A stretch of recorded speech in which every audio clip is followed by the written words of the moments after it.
And that sort of brings me into the next speaker we've got. He's a fella I met in an event sort of similar to this, but it was on a much larger scale. We actually met in Thailand, funnily enough. We were at a conference together, just in the crowd. I actually remember the first time we met. Actually, we were walking up the hotel we were staying at. There was Adam and his wife Claire. Never met him before. You know, you're at this conference. Yes, we are. We were there with about 250 other people in Thailand, and just got starting to talking. And really interesting fella. And I thought, oh, that's cool. Adam's got a really amazing story, and I guess that is how Adam's grown in his business and his family and his life. And I guess I've grown in my business, family, and life.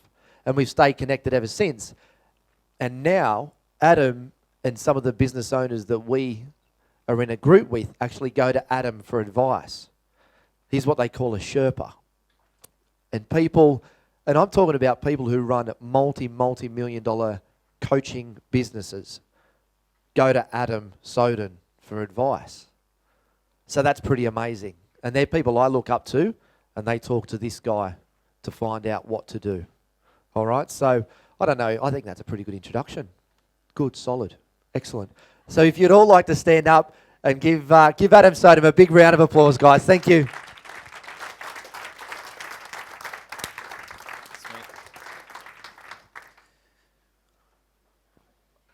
Okay, am I on? Can we hear me? Do me a favour.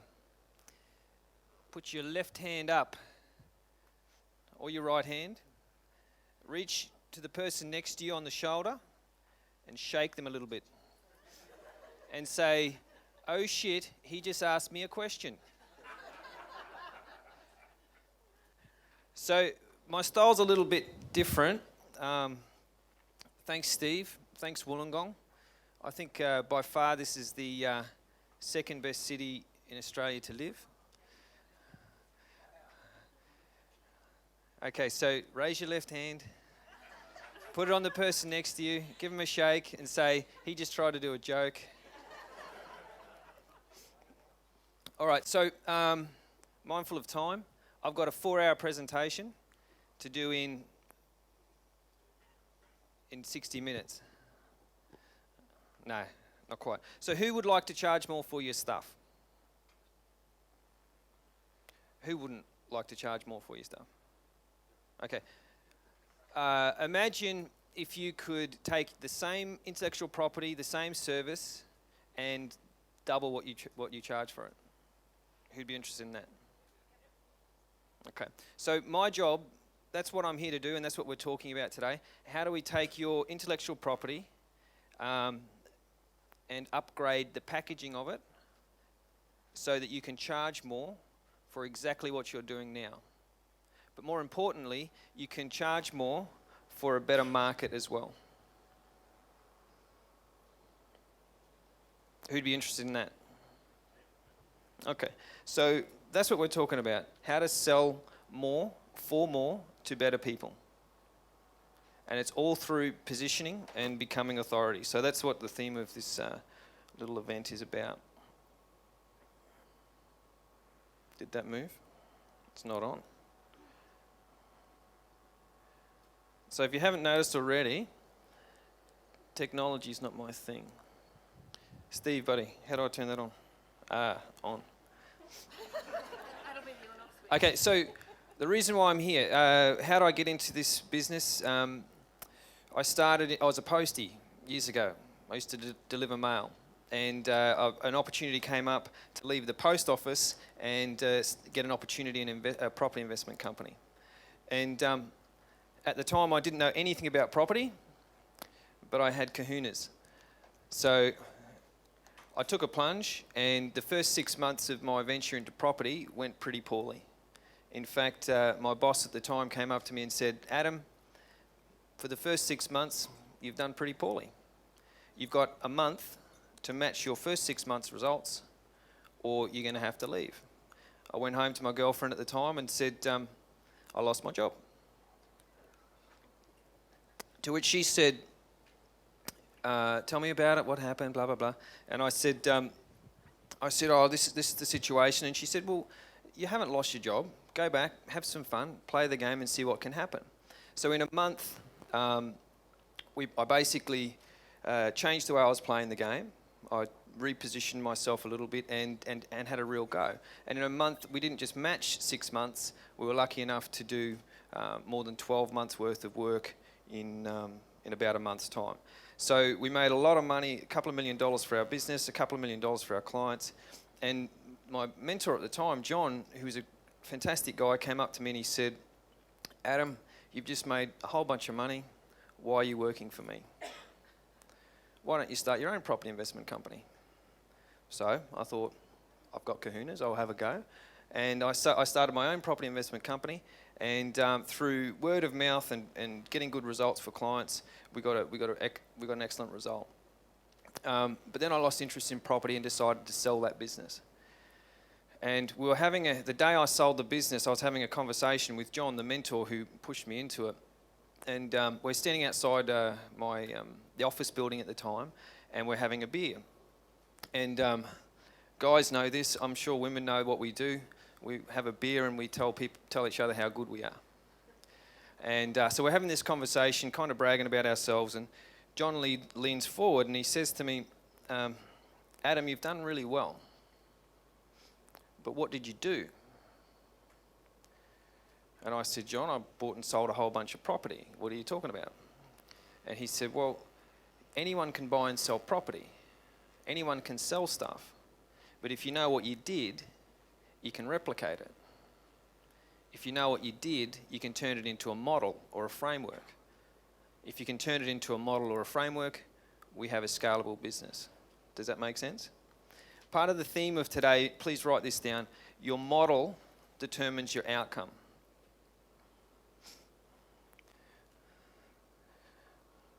Your model determines your outcome.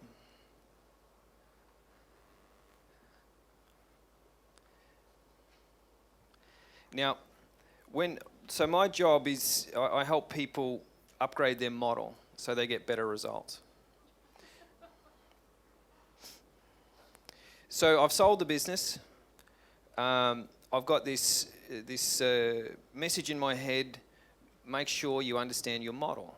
And I'll explain what I mean by model. Model doesn't just mean business model. Model means a whole bunch of things that I'm going to be talking to you about today. But how I got into consulting was once I'd sold my business, a whole bunch of people started approaching me and saying, Adam, what did you do? Can you explain what you did? And they said, has anyone ever called you and said, can I buy you a coffee and pick your brain? Anyone? Okay, so it's a pretty risky transaction to let someone pick your brain over coffee. They're doing neurosurgery on you while you're having a coffee. You could spill coffee in your head. Don't do that. All right, left hand up. That's another joke. Okay, so now the point was I started charging people for picking my brain. And about 8 years later, I realised I had a career in consulting and coaching, in particular in how to get people to upgrade their sales model. So we had this really nice business. I was working 3 days a week, earning a decent six-figure income, and something happened. It wasn't just one of them, it was 3 of them. So we had this nice, not at once, this lady here just went, oh shit, triplets. No, not triplets. I had one, and then he was 5 months old or something, and then the next one came along, and they just kept coming. I still don't know how it happened. But so we had this situation where our nice little business that was cruising for us, we now needed to earn a lot more money because we had more people and my wife was no longer working as well. So I decided I needed to scale my business. And I came to, I didn't come to an event like this. I started studying people who taught how to scale your business and et cetera, et cetera. And I spent lots of money educating myself and something happened. So I've started educating myself. I've started to try and change what I'm doing. What do you think happened to my business? Not quite. Anyone else? Sorry, I don't have my hearing aid on. What did you say? I broke it. I broke my business. And the reason why was very simple. Was I was trying to do more than one model. I had this person's model and this person's model and this person's model and this person's model. We call that a confusion model. And so I got to this situation where we were almost broke. And because I'd broken my old business, I had all these different bloody models going on. And my brother was working in the mines at the time, and he was earning a good income. And I've got 3 children, or not 3 yet. But anyway, I said to my wife, maybe I should go get a mine job. And she said to me, Adam, she's a really sweet lady. She said, Adam, you're a fucking idiot. You're incapable of working for someone. She said, just streamline your model, come back to what works, and make it work for you. So this is where we started. I started putting together a streamlined sales model for my business. And our results in 30 days. So we've gone from a slow, steady decay over 18 months, losing clients, working hard, to let's just cut this back and find the easiest, most effective way to get to the market and deliver to the market. How do we sell more at a higher price? How do we deliver better value to the client? And how do we do it in a way that's easier for us?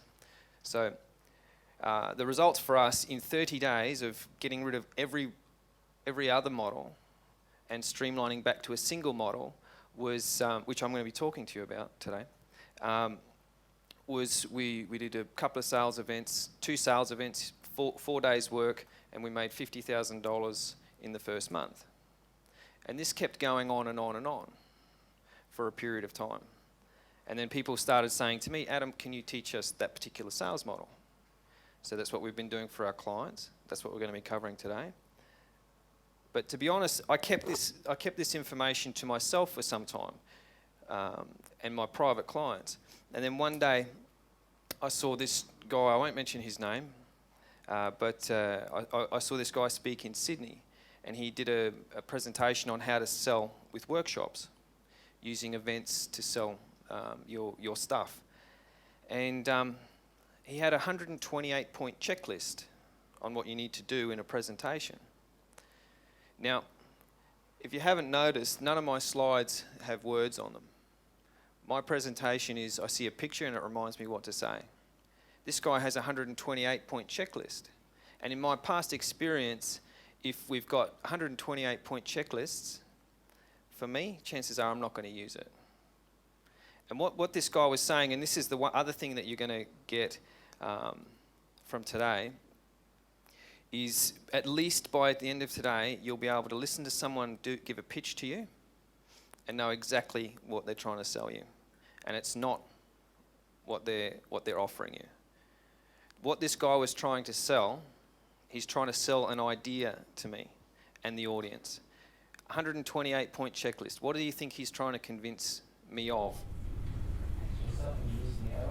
Very good. Keep going. So, anyone else? Okay, stop again. No, seriously, left hand up.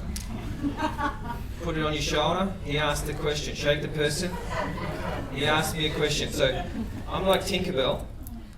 If you ignore me, I get really shy and quiet. So if you give me some energy, it'll be far more interesting for me and potentially you. So what else? What do you think he's trying to sell me? 128-point checklist. Okay, what's 128-point checklist? 128-point checklist. What's he trying to say? You need my 128-point checklist. What's he trying to say to me? He's trying to tell me that it's complicated. He's trying to tell me it's complicated, it's hard, and you need my stuff to do it. That's the sales pitch. There's all the words over the top of it. And the thing that clinched it for me was he did this little thing so he's up on stage and he's telling a story of why he's into doing, why he became a speaker. And he had this event, his goddaughter's christening, and he wanted to get up and he really wanted to nail the speech at his goddaughter's christening. And what happened was, so as he's doing the speech, he got up to do it and he choked. And he went, "Happy christening day." And he wrote this speech, he couldn't do it, he choked. But as he's telling the story, he started to choke up.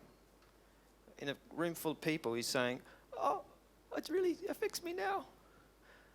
And I thought, that's a really inane thing to choke up about. And so I asked my friend who'd already seen this guy speak as well. I said, did so-and-so choke up when you saw him speak about the goddaughter story? And they said, "You know what, he did." And I asked another person. So every time I'd seen this guy speak, or every time a client of mine or a friend of mine had seen this guy speak, he choked up at a particular point in his presentation. Now, personally, that's not what I consider a decent way to sell, because it's using subterfuge to get a transaction. Does that make sense? Do you know what I mean by subterfuge? He's actually using some kind of, what do they call him? The Svengali of sales. Do you know what Svengali means? If you look it up, maybe you can tell me. Svengali is like the person who comes with poor intent to sell you something. So it's dodgy. Now, part of what we're going to be covering today is what we call the soft and the hard of sales. Now, I'll get into this in a moment, but this is the second main theme of today. Where you're coming from determines where you end up. So if you're coming into a sales presentation or you're selling and you're doing whatever it takes to make the sale, it's going to affect the relationship in the future. If you can't make the sale through authenticity and honesty and true value to the client, you shouldn't be making the sale. And believe me, because I've been in sales a long time and I've made sales that I shouldn't have made. And hands up, who's probably pushed a sale that maybe you didn't need to? You're a hairdresser? Oh yeah, the foils will look great. Do you know what I'm saying? So what I'm saying is where we're coming from determines where we end up. So my clients, I help them take their message, we help them clean it up, we help clean up the whole model so that they can sell it for more, give better value to the client, and do it easier. So just to be clear, if you haven't noticed already, I've broken a few social media rules. I'm wearing jeans. I swear a lot. And apologise in advance. When I get excited, it gets worse. Steve, man, seriously, she should have told us about the drunken photos before. Yeah, cool. So, that's a little bit about me. I can get off topic. I get a bit excited. I need some Tinkerbell love back from you guys. But I want to know very quickly, just sweeping through the room, what industry are you guys in? I know we've got paintball. I know we've got hairdressers, accountants. Just throw out a few. What else have we got? App development, fantastic. Construction, great. Education. Publishing, plumbing. Skin corrections. What? Okay, nice. You're in the same industry, aren't you? Yeah, great. Fitness, okay. Is there anyone here who sells any coaches? You're a consultant, business consultant. Is that like a coach? Yep. Okay. What do you specialise in? Restaurants. Cool. All right. So what we're going to be covering is what we call the soft and the hard of sales. Now, in the bio of me, it says I'm a mindset expert. Now, truth be told, I'm a no mindset expert. Who's into NLP? Anyone into NLP? So personally, I have a goal in life. The bucket list guy is coming along today, and my goal in life one of my bucket list things is to think as little as possible. So any NLP is just not, my brain is just not designed to think so much. So the way my mindset stuff works, which I'll talk to you about in a moment, is I don't like to think. I like to just be as present as I can with the situation and allow natural ability to take over. And I'll be talking about that in a moment. But so there's the soft, which is mindset in relation to positioning. And then there's the hard, which is the process. So we're going to be looking at soft and hard. Okay, so just quickly through the room, just so I know how much to spend, like we're short on time. So who likes it soft? More soft? Sorry. And who wants more hard? Okay, so more process. So, okay, we're going to cover the soft, we're going to cover the mindset stuff as well, and we'll get into the nitty-gritty, the tangible stuff as much as we can as well. So, does anyone know what this is? Yin and yang, yeah, that's in the middle, but do you know what the... It is? Do you know what these symbols are? Okay, it's Dash is great. So it's a coin that represents the I Ching. Has anyone heard of the I Ching? Okay, it's a Chinese book of divination. So the I Ching, the definition of I Ching to translate it is the I, which is, I'll write it down for you,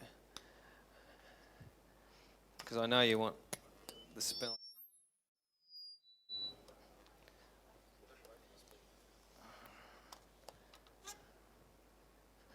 So I Ching, and it translates through to the easy way. I, easy, Ching is way. Now it doesn't mean the lazy way. It doesn't mean there's no effort required. It doesn't mean there's no energy, but it means energy is required in any creative process. And in fact, most people have their business set up to work harder than they need to make less money than they could do. So what I'll get interested in is, how do we make more sales to the right people with less effort? How do we get better results for our clients with less effort? Does that make sense? So that's what we're going to be talking about. But essentially, there's three things we want, or three things that we're going to be covering. The easy way for growth, the easy way for impact,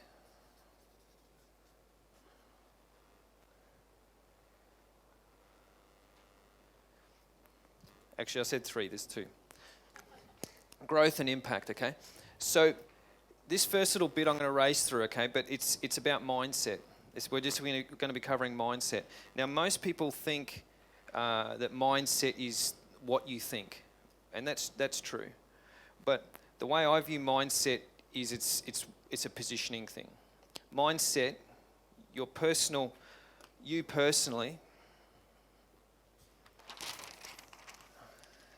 is the foundation of your business. So it looks a little like you, your service,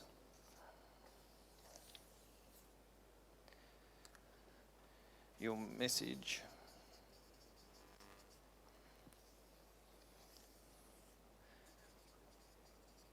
and the mechanics. So when we look at service, we're also talking about positioning here, and I'll explain that in a minute. Has anyone got really good systems in their business? That if you turn up and do them, they'll work? Yeah? Have you ever got up one day and gone, I don't feel like doing it today? Come on. Seriously. You've never gone, oh, shit, I don't feel like coming to work today? Okay, so we're talking about the soft. You are the first foundation of your business. So does anyone know what this symbol is? Yin and yang? Okay, so I'm going to be talking to you about a very quick mindset positioning model here. So it's all about models. So it's a model for thinking, not just what to think, it's a model for thinking. So does anyone know what this symbol means? Balance, yeah. Opposites, fantastic. Anyone else? Harmony, fantastic. Anyone else? Okay, so this symbol, it means all those things, but this symbol here is actually it's a symbol of alchemy. Do you know what alchemy is? Have I lost you already? Alchemy is a creative process. How stuff. Have you heard of karma? Karma simply means it means the effect. It's cause and effect. It doesn't mean bad stuff happens if you're bad. It means you cause something. There is an effect. This is a cause and effect model. So I'm going to run through this. How many parts do you see on this symbol? 5? Okay. 5? Okay, so we're going to be talking about 7 real quick, okay? So there's more than 7, but we're only going to be talking about 7. Remember, this is an alchemy, so it's a creative process. Now, the first thing that we need to cover, do you know what the parts are? Do you know what they're called? First, yin and yang? Okay, so the first bit is this bit here, the white piece, okay? This is called yin. It's called yang in this case. So yang is like, is the intangible. This is your mind. It's the saying in the Tao is that it's the energy comes down from the sun. It's the sun's rays. So that's the intangible, okay? And then it gets absorbed into this bit, which is yin. Yin is the earth in this case. But the thing that happens is yang, thought, plants a seed in yin, which is matter. So this is our third piece, which is called the yang seed. You're going to be tested on this. Okay, the yang seed is what that is. Now what happens is because this is alchemy, okay? A thought plants a seed in matter. And then we get to our, what are we up to? 4. The fourth piece is the line down the middle. And that's called the mirror. Now, what you notice about this symbol is it mirrors. They're a mirror of each other. Okay? Then the fifth thing is what we call the yin seed. So, thought plants a seed in matter, and due to the mirror effect, it plants a seed back in thought. Does this make sense so far? Are you following me so far? Okay. So, essentially, what happens in our mind plants, according to this premise, what happens in our mind plants a seed in matter. Have you ever woken up with a feeling hungover and jumped out of bed and gone, yes, I can't wait for the day? You did? So it's a very simple illustration. Our thoughts, our feelings, where we're coming from, influence our matter, our physical appearance. What happens when you're feeling down? What does your body language do? What happens when you're feeling good about yourself? What happens to your body language? So what's going on inside of you is reflected in your body. So they're the first, what are we up to, 5 pieces. The next piece is the circle, and this is called the capsule. And the capsule is very simple. It's you. According to this premise, you are a yin and yang symbol. Your internal dialogue influences your external dialogue. Does this make sense? Okay, so we're up to 6 parts. This will make sense in relation to business in a second. So we're up to 6 parts. The 7th part is the space outside, and that's called the void. The whole thing says, of all the possibilities, the void is infinite possibilities. Of everything that could possibly happen because of our internal and this process working, we have our own little experience. Out of everything that could possibly happen, your day because of your internal and external dialogue is what it is. You shape it. Does this make sense? Okay. So just turn to your neighbour and just say, do you know what the fuck he just told me about? So just turn to your neighbour and just share. What are you learning? What's your understanding of what we just said? So this is where it gets interesting, okay? So now that you guys are all Taoist experts, so I'm not into positive thinking, okay? I'm not a positive thinking person. Not one of those guys that says, yes, I can do it, I can do it. I'm a bit more of a realist. And actually there's a study done on positive thinking. No, we won't go into that, it's too much time. So the this symbol here, the point is, with our mind, there's different types of mind, okay? We have this is called our self-conscious. This is our body mind. And this is what's called our super-conscious. Now, I'm going to show you in a second, we're going to do a little exercise. And all I want to do so far is to get you to understand one thing. If you change where you're coming from, you can change your reality very quickly. If you change where you're coming from. So remember that. So self-conscious mind is just what we're thinking about day to day. Body mind, interestingly, is all the thoughts and feelings and stuff that's stored in our body. The truth is your body's designed to do things without thinking. Like I'm standing up here, I'm not thinking about standing. Well, I am now because I'm talking about it. But once you learn to do something, your body records it. And it's the same with the thought process. It's the same with patterns of behavior. So what happens in our business is we say, I want to go over there. This is my goal. My goal is to talk to more people, to get on the phones, etc., whatever it is. And we start heading towards our goal. But what happens is our stored information kicks in about halfway. We're heading towards our goal and we go, oh, I'm going to go over here. And we do something completely different. Has anyone ever procrastinated?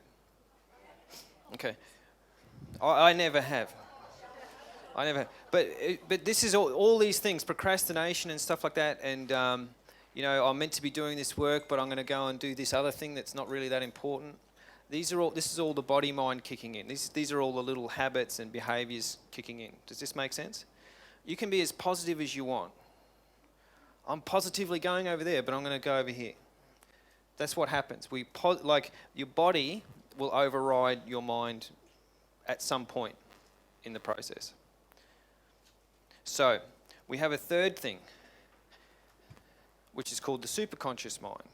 Now, has anyone heard of right brain, left brain?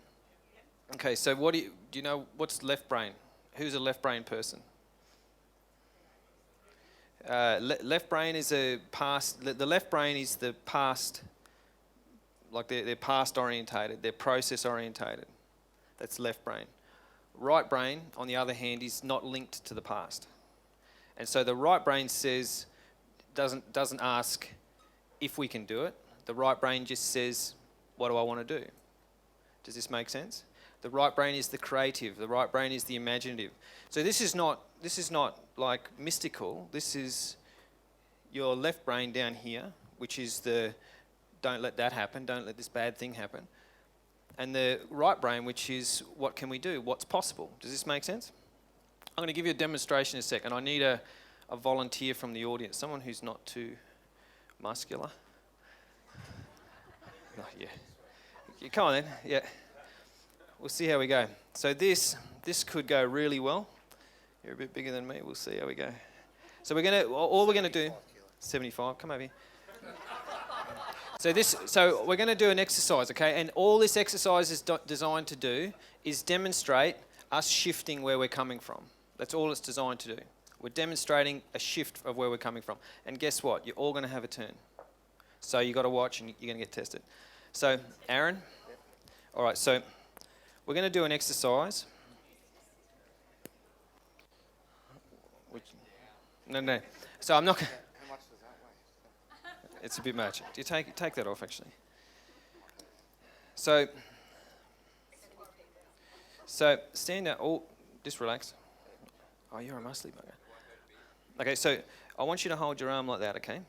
And just so you're clear, I'm going to hold my hand here, and I just want to push that bit there. That's what I'm going to try and do. And your job is just to be as strong as you can and stop me doing it. Wait, I haven't started yet. Okay, you ready? Okay, so you can see did I bend your arm? Yeah, a little bit. A little bit. You bent it until the guns kicked in. Okay, so now what we're going to do, so that's what we've just done, is engage the body mind. And I ask this simple question. I want you to be as strong as you can and stop. Right-handed as well, so you got me. So now what I want you to do is same thing, but here I want you to just imagine from your elbow a beam of light, okay? Angels singing. No, just a beam of light. Imagine a beam of light coming out of your fingertips to a point up on the ceiling. So all you've got to do is imagine a beam of light from your elbow up to wherever up on the roof. So just do that. Whatever I do, just imagine a beam of light. You ready? You there? Is it good? Beautiful.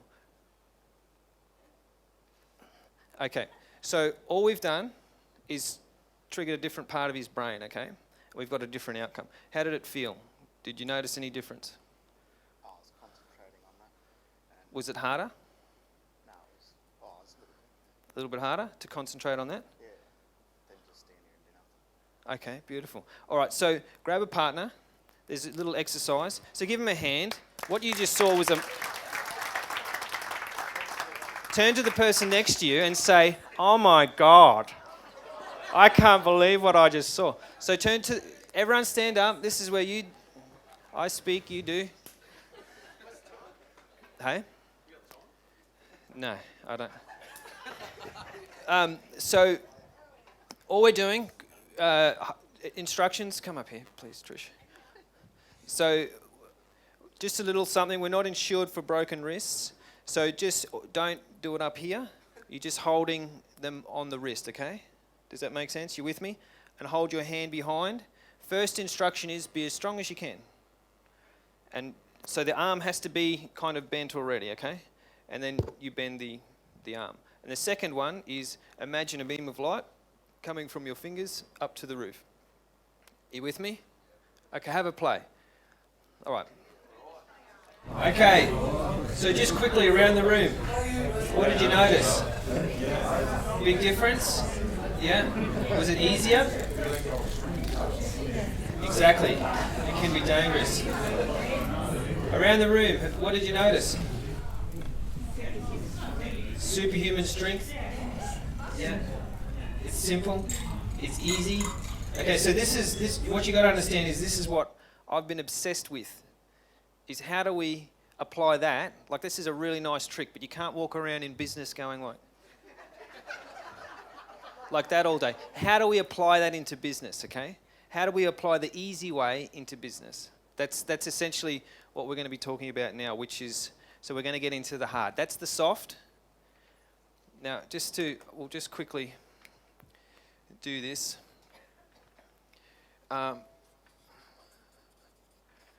The body mind, or your left brain, is going to be worrying about, what if this doesn't work? What if this happens? How do I avoid this? Essentially, the body mind it's a preservation thing, okay? It's trying to keep you alive. So the body mind is seeking to avoid discomfort. But the major thing it's looking for is comfort. Does that make sense? The difference in this philosophy, in the I Ching philosophy, in the easy way of running business, there's a single mantra, and I'd love you to write this down. Do what makes you happy, despite how it feels.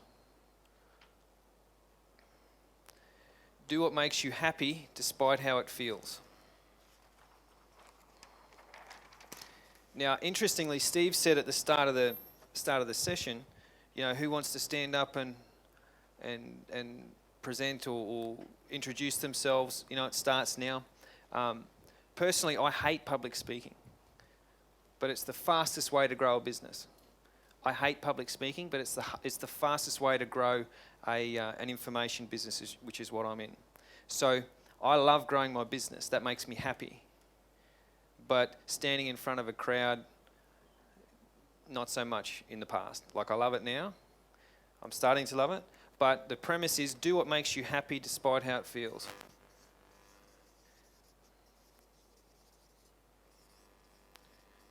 Now,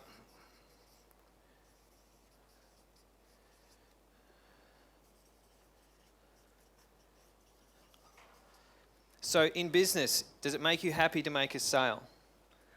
Yeah? Is it comfortable making a sale? Is it comfortable sitting on the phone talking to cold calling? Is that comfortable? Is it comfortable asking for the price that you're worth? Not always, is it? Does it make you happy when you get it? Okay, so the truth, we're seeking happiness over comfort. And the premise is, comfort depletes you, happiness increases me. Sitting on the couch, drinking wine, eating chocolate, is that happiness or comfort? Doing what I need to do in my business, is that comfort or happiness? Long lunches, comfort or happiness? Okay, so if you just get that, that's the soft in a nutshell. So now we're going to get into the hard, which is we're going to talk about growth models. So this is all that's a picture of me, by the way. Actually, it's a picture of Travis. He's pretty ripped up the back. The bucket list dude. Yeah. All right. Yeah, I'm taking my chance now. So we're talking about growth models. So that's the soft. Where we're coming from influences where we end up. You can have the best growth model, but if you're not coming from the right place, it will affect, where you're coming from will affect the outcome in your business. So with a growth model, there's the main thing that most people do is we have what's called a complicated growth model. So who's using Facebook to grow their business? Who's using multiple platforms to grow their business? So tell me, what platforms are you using? Pinterest, Twitter, lots of different social media, Google, that sort of stuff, yeah. What's working the best? Well, I'll ask my social media expert. For repeat business, like Facebook does work, but for the initial contact, more like Google, that sort of forum. Who knows exactly where their clients are coming from? Yeah, fantastic. Who knows exactly how many people connect with you through different mediums? So you guys don't count at the back. But anyone else? You guys know? Okay, so most people have what's called a complicated strategy. In other words, they throw all this stuff at the wall and have no idea whether it's working or not. But they keep throwing more stuff at the wall, hoping that it'll work. Does this make sense? So where we're coming from is a space of, it's called urgency. So we're coming from urgency. I've got to grow my business. I've got to grow my business. I've got to grow my business. And what happens is, based on this theory I've just told you, is that creates more, shit, I've got to grow my business. Where you're coming from determines where you end up. So if your growth model is complicated and all over the place and confusing, it's going to create complicated all over the place, confusing business. Does this make sense? So just turn to your neighbour real quick. Have you got a streamlined or a complicated business model? Growth model.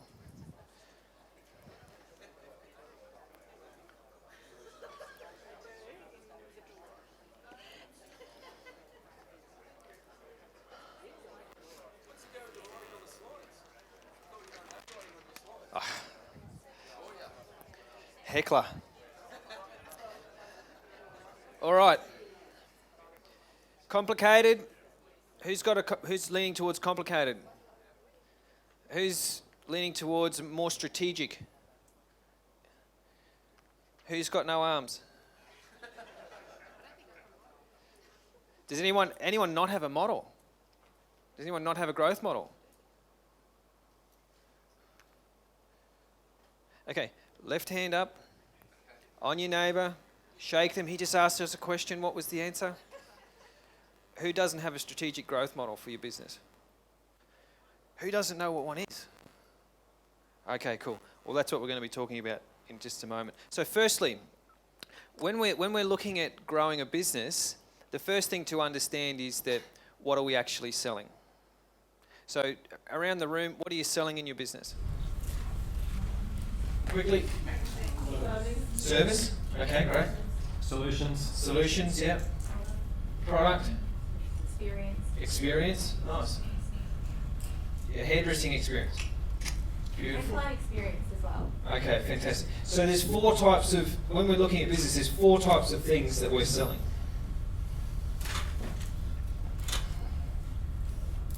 The first one, down the bottom, is a commodity. So who sells commodities? Anyone in the business? Do you sell a commodity? Renovations. That's actually right up the top. I'll wait for that in a sec. So commodity, when we're selling a commodity, it becomes price-based. If you're selling something that everyone else is selling, people will argue with you over price. Okay? So in terms of repositioning ourselves, we don't want to be in the commodity market. Because commodity is raw material and people argue over price. Has anyone ever argued with you over price? Okay? So that's based on, we've got what's called commodity positioning there. The next one is service, a service business. So I provide a service to you. Now, the problem with service is they buy service based on whether they like you or not.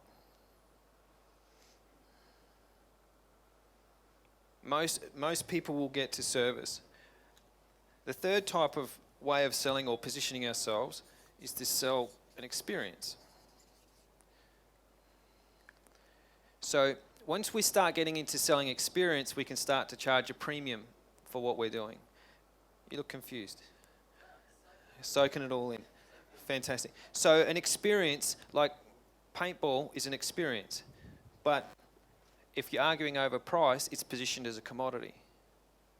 So when we start selling experience, when we're selling a personal journey or experience, then we can start to charge a premium for it. But the final one, which is what we're aiming for, is a transformation. Now, if you can guarantee an outcome, but more importantly, if you can guarantee an outcome that your client actually wants, you can charge whatever you like for it. And we'll get into how we can price this in a moment. Does this make sense? Okay, so there's 3 foundations to a growth model. And there's 3 things we need to work on to get ourselves from commodity positioning to transformational positioning. Now, it looks a little like this. So, if we have our product or service or intellectual property, whatever you want to call it, and then our goal is revenue, there's 3 things that we need to tweak. The first is the mechanics. Now, what I mean by mechanics is that's your marketing process. That's your lead generation. This is your advertising. This is your social media, etc. That's the mechanics, but it's mechanical. The thing with mechanics is you can get this thing optimized, but an optimized mechanics isn't the fastest way to generate more revenue. You can get small changes in revenue by optimizing your mechanics, but really the fastest way to change our revenue is to change our market. And we're going to be talking about that after lunch. Your market, in particular, is the thing that determines how much money you can charge. Now, please write this down. Your product is not where your value is. How your market uses your product determines its value. A premium market, you can charge more for exactly the same service. Does this make sense? Your market determines, like what was your name, sorry mate, Paintball? Pete.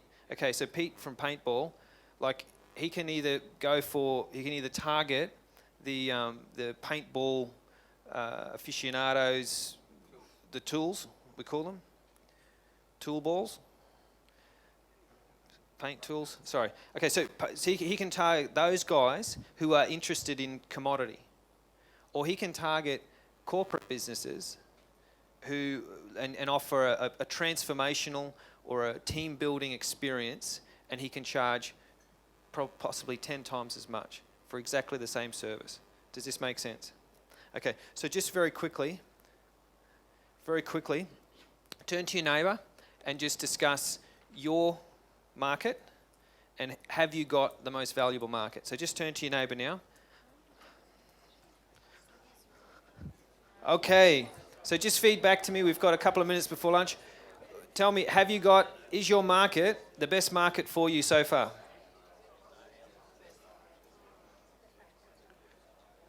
A scale of 1 to 10. Let's rate your market. Scale of 1 to 10. 3? 5, great. 6? 3? Okay, fantastic. So the good news is, after lunch, we'll be playing around with your market. The third thing, which we'll also be playing around with after lunch, is your message. Now, the message is simply the way in which you communicate your product or your service to the marketplace. Has anyone ever asked you what you do and you've taken 20 minutes to explain it? That's what we call a confusion message. So if we can't communicate what we do and the value to our prospect very quickly, then we have what's called a confusion message, okay? So your message, so let's put it this way. Mechanics determines how many people you can reach. Market determines how much money you can charge for your service. And message determines how many people you talk to actually become clients. Most people I see spend a lot of time on their mechanics. Whereas if we can upgrade our market, we can double what we charge, and I'll show you how we do this after lunch. And if we can communicate our message, we can easily double our conversion. Like industry standard for a workshop is 10% conversion. So if you do a sales presentation, industry standard is 10%. So you can get, like, if you get this right, you should be able to convert 40% of a room easily, up to 80%. I've actually converted 150% of a room once. It was a one-off, but everyone signed up and everyone brought a friend or a partner. So if you get everything right, if you get your market right and your message right, then you can, to me, they're the heavy lifting things in your business. And we'll be covering that after lunch. Is that my time? Mate, that's you. That's me. All right, round of applause for Adam.